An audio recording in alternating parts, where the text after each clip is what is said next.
dangerous. If you or a loved one lived in Camp Lejeune between 1953 and 1988, you may be entitled to substantial financial compensation without going to court. Even if you were turned down in the past, new legislation may allow you to file a claim today. If you spent time at Camp Lejeune, call Assurance Legal to find out if you're eligible for financial compensation. There's no fee unless we win your case. Call 1-800-500-7712.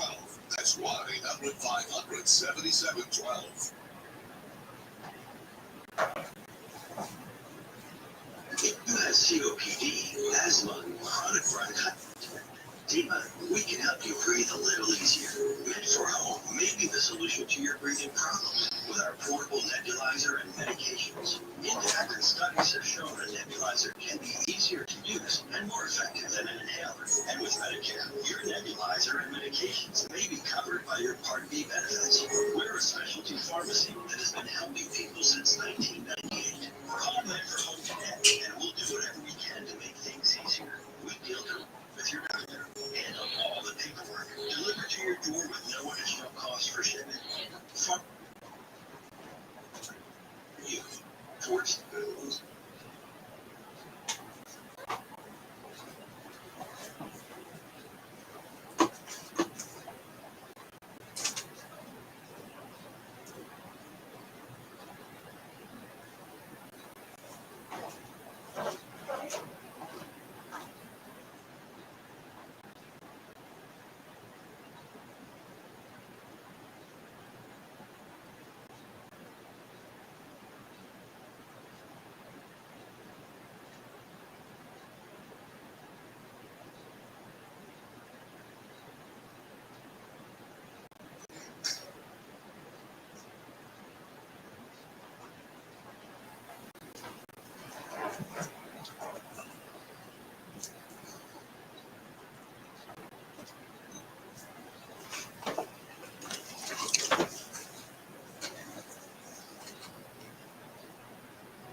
due to technical difficulties beyond my control, I started off with our conversation, part one. I was taking a walk, trying to get a little exercise and enjoy the weather. And so this here interruption threw me off some, but we're going to try to finish our talk up.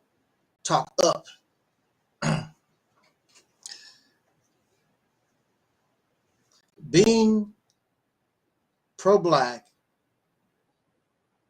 but behaving pro-white.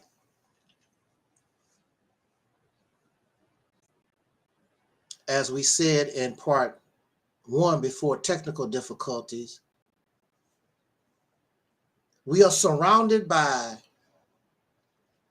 people trying to sell us a product. They really don't care nothing about you or me. They have the same mindset as the people they complain about. They want you and me to be on their slave plantation. You can take anything these persons say, take out the elements that we consider Black, and it would sound just like anyone from the Aryan nation or a Nazi or a racist Peckerwood in the South. It's the same type of rhetoric, the same, it sounds just the same. And they're talking to us.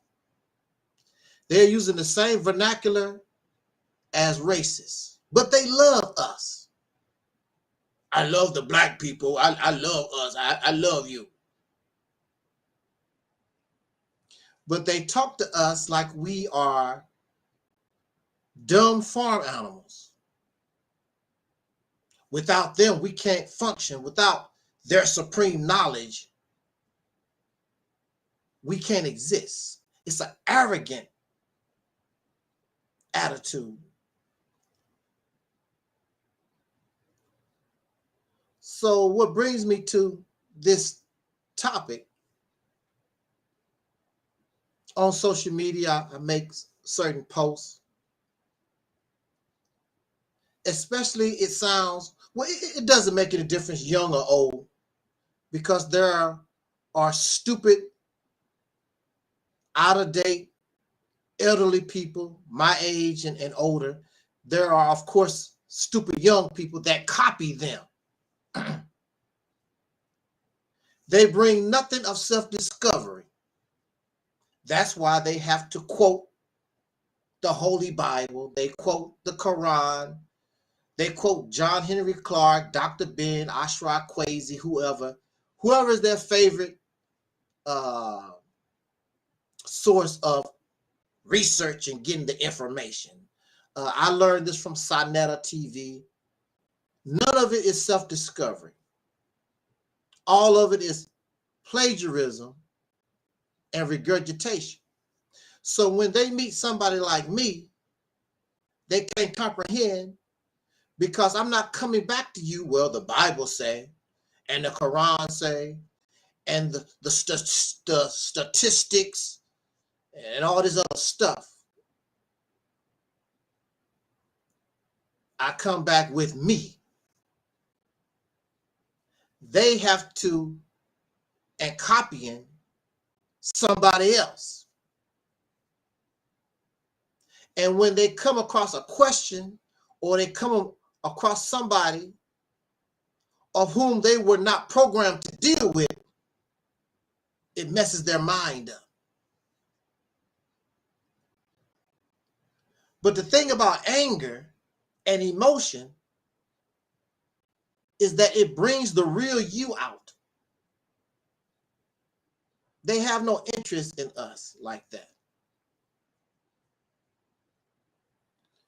Many of us, some of us, we have experienced being called the N-word by Caucasian people or whatever, somewhere in your life, maybe. And then, of course, out in the street, we call each other the N-word and blah, blah, blah. But here's pro-blackness, which means I have a love. I have a caring. I have a desire to be with the black. I love black people. But when those black people do not respond in the manner that you feel they should, because you are the all-knowing, the all-wisdom, everybody is stupid except you, then the real them come out and they call us the same childish, nasty names that the racists do. We have been called nigger and sambo and coon more than by white people. Matter of fact, most nowadays, Caucasian people, a lot of them, they keep that at their house. They don't bring it out in the public like they used to back in the day. It's not a way of life for them no more. So we know that they still call us these words, but now it's on the down low behind closed doors. But here we are, we have our friends who love us, the Pan-African, the black first, second and third, fourth black first, the RBG nation. We have these types, the Comedics and the Hebrew Israelites, all that black garbage, the Moors. They call us nigger and sambo and coon and all these nasty, degrading words more than the racists, the people, than the white folks. And they talk to you, they talk at us, they don't talk to us. So let's say, for instance, I really don't understand. Of course, we know here that we understand and more. We overstand. We overstand. But from their position, we're ignorant and stupid. So why do you get frustrated when we reject what you're talking about? They get frustrated and upset because, especially messing with us, they begin to find out you're not as smart as you thought you was. Your regurgitation, your plagiarism, and your copying means nothing to us. And we, from this platform, we are bringing something of self-discovery. So you can't do your research. You can't get the information. Because it's self-discovery. It's coming from us. It's coming from our being. We could put it in a book. You cannot put thinking and logic in a book.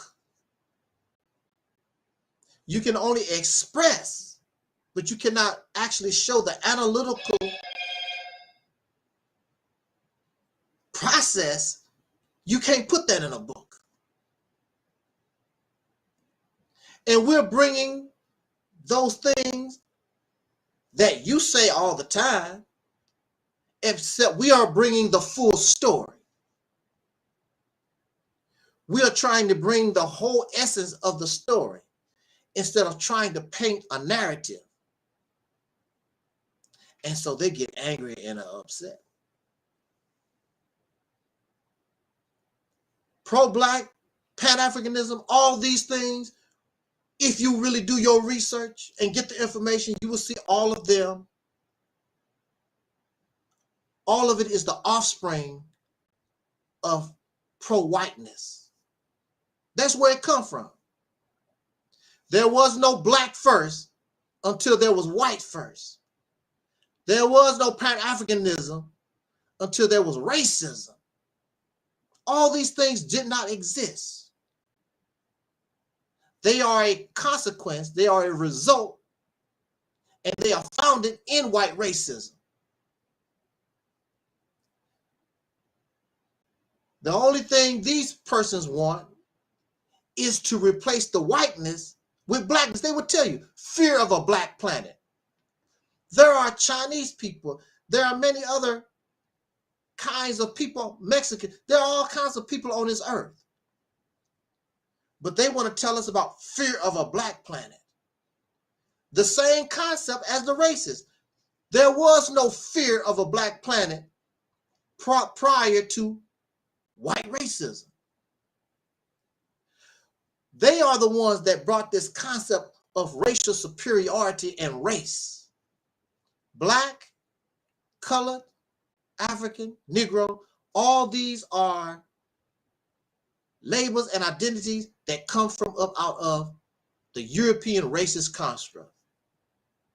Nobody on this planet was teaching or practicing something called racism.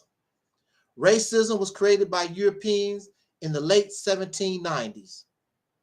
And here these suckers running around, I'm pro-black, I'm pro-African. Then they want to be foreigners. They want to be some Israelites. You ain't never lived in no damn Israel. You never lived in Africa. You never been a damn Moor. You don't know what that is. Taught all this fabricated bull doo-doo. And they want to put us on their slave plantation. Now here's a picture. I'm going to share this picture here. Because they get upset with me on Facebook. They run to my page and they see this picture. A Photoshop picture from a video that Brother Omar Shabazz made. And what it is a representation of, and to show you how silly these people are, you have no power. You control nothing. You control no water. You control no gas, no electricity. You don't give value to any money. You're nothing. So here's a picture of myself and Donald Trump. It's symbolism that perhaps you can go and get what you want via the powers that be. And throughout our nation's history, if you're going to get anything from anybody, it probably would be Donald Trump to get some things done for us. If we had proper leadership, Ice Cube had a similar idea, and he was laughed at and mocked. But then also at the same time, Ice Cube did not have something to present like the Mississippi campaign.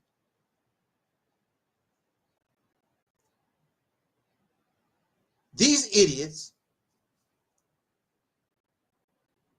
believe they're going to make some drastic move and ignore the powers that be.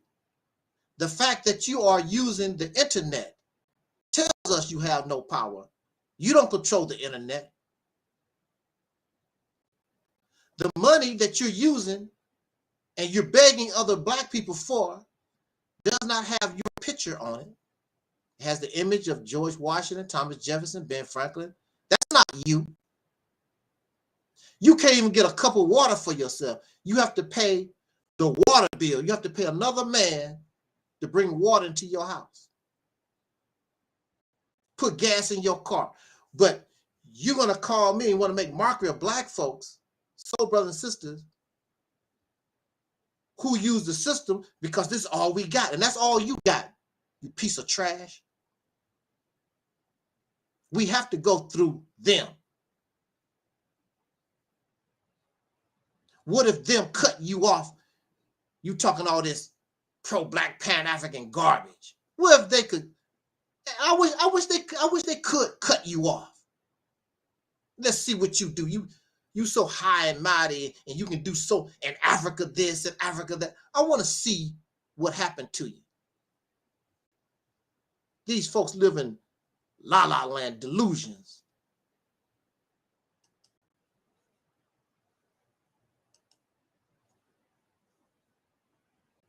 You don't get angry at us because we understand the reality and the situation that we're in.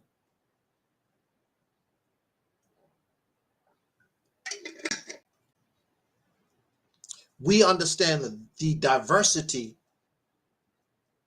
of soul brothers and sisters in this nation. So if you love us, the black people, so you claim, then you have to accept us in the diverse way that we are. In your family, there's diversity, there's difference. So when mama goes shopping, so-and-so is allergic to fish. So-and-so don't like spinach. Daddy don't like pork. So you have a diverse family. And because of love, when mommy shops, she's going to have to shop in a manner to please her family so that everybody is happy. But if you are born into a family that don't love, when you're born on this a tyrannical slave plantation, you're going to eat what I tell you to eat. I don't give a damn about your what you like and don't like. And this is the mentality and the mindset that we have dealing with pro-blackness and Pan-Africanism. They don't give a damn what you like and don't. It's all about them. And the people who is in charge of cooking the meal, they get what they want. They don't care if little Johnny don't like it, or little Sally, little Akbar, little Khadijah. They don't care about that. It's all about me. Selfish ass folks. I would suggest to us to leave those type of people alone. Leave that stuff alone. It's no longer applicable. It's outdated, and it's detrimental for us. I suggest to us to get on board the soul train with people that actually care about us and care about how you feel, who care about your experience in life. I cannot compare my experience in life with yours. We all come up different. I can't make you see what I see because you don't have my experience. But we can work through our similarities, our understandings of things. We can work together and move forward. This pro-blackness, this blackity black stuff is detrimental. It's actually an enemy to the black community, to the soul community. It's an enemy. It is divisive. It is hateful. It's nasty. I put up a post on Facebook, and we know how a lot of these brothers degrade and demean. They don't want to see sisters strong. But yet and still, you can't be a man. You're not showing any strength. You're weak as hell. So why not? Since you can't get the job done, and the sisters have supported you for a long, long time, why not support black women, sisters, in their strength? You won't do that because you feel shame a woman can accomplish what you should have done 50, 60, 100 years ago. And that's what it's all about. You are ashamed, and you don't want her to be strong. You don't want her to be strong. Because a strong woman makes you look bad because you put on this front, I can provide. I'm a provider. I'm a God. And the reality is you're none of these things. Just a bunch of talk. That's what it is, a bunch of talk.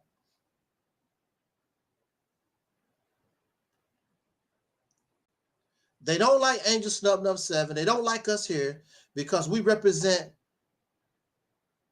new strategy, a new mindset.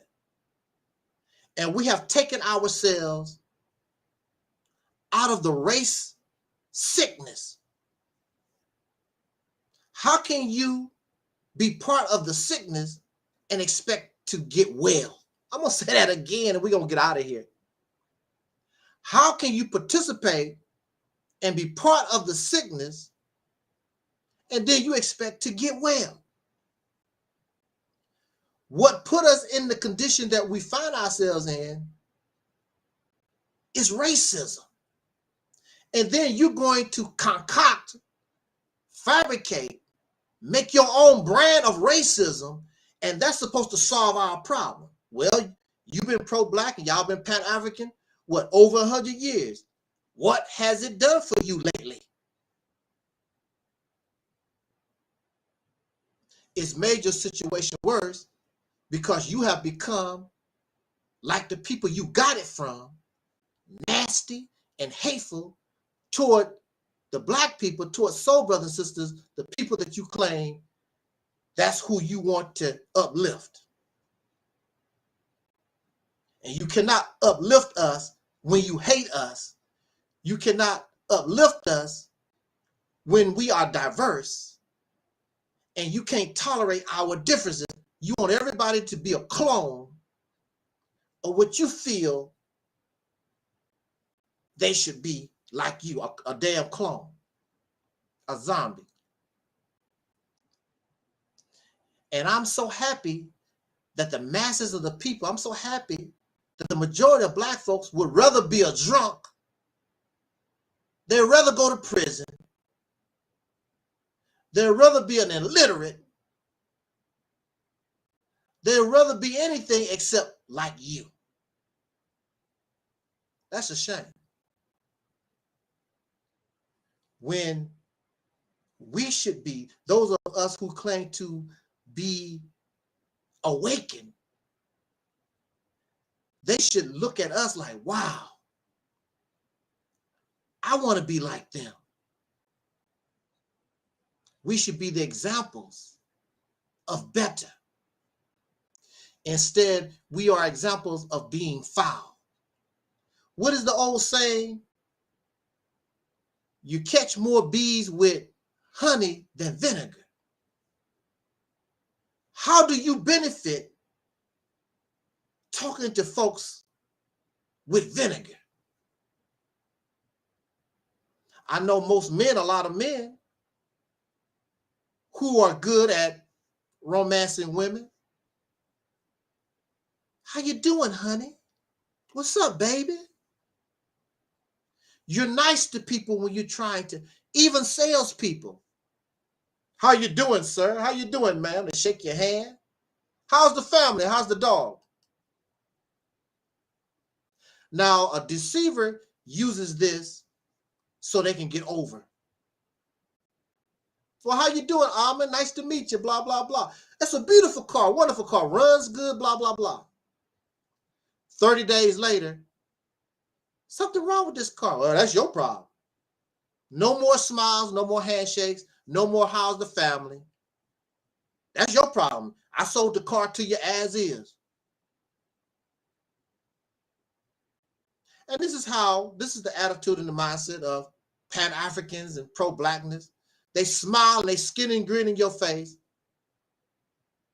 so they can get something out of you.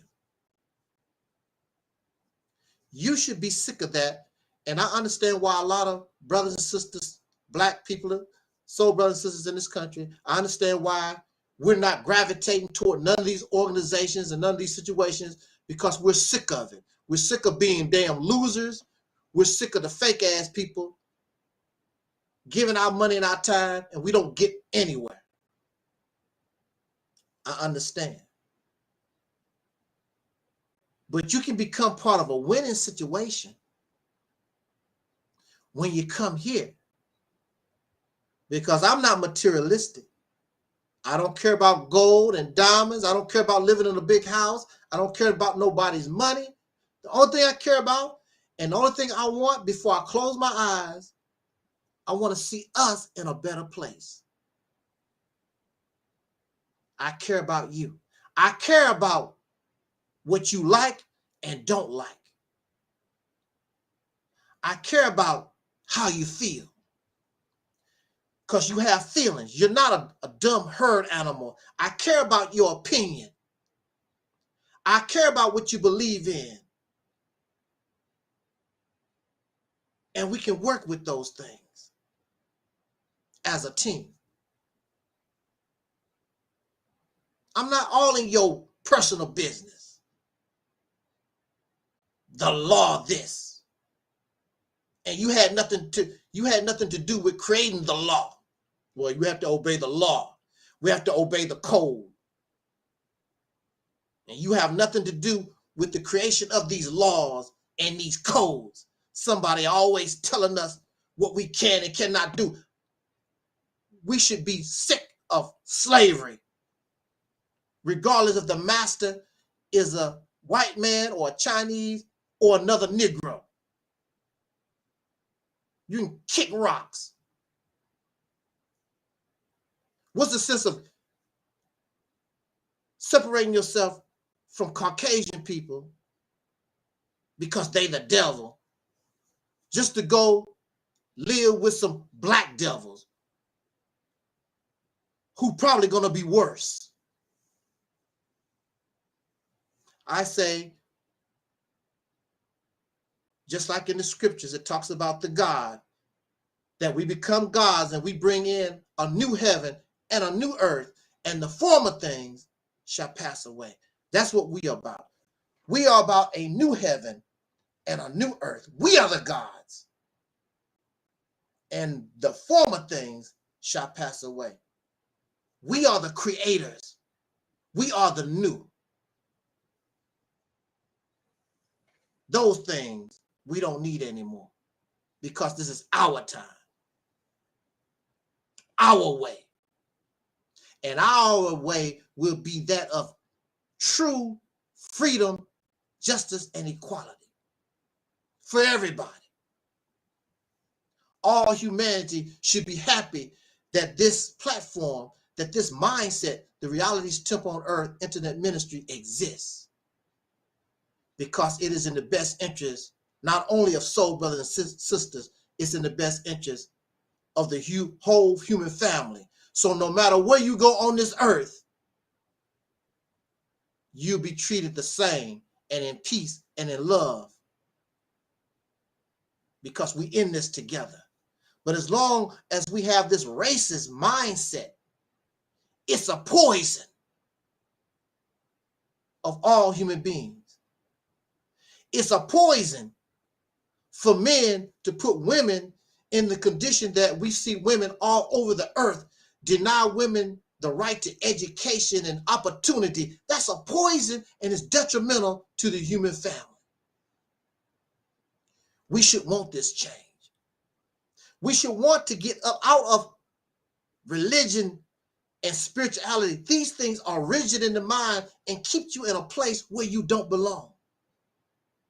They belong in the library, in the fiction category. That is over. And the former things shall pass away. So on that note, I just wanted to get that off my chest. Thank you, Ahmed, for joining me this afternoon for a few minutes. Due to technical difficulties beyond my control, I wanted to say all this on my walk, but I lost internet connection for some reason. So this is part 2. And you can check out part 1 once all that garbage, I don't know, the processing, because it just cut off. So you'll be able to see part 1 later on. And I much appreciate it. So on that note, we're going to get out of here. And just like our ancestor, the original mighty one, the late and great Don Cornelius used to always say, as in parting, I wish us love, peace, and soul. And we are 45,000.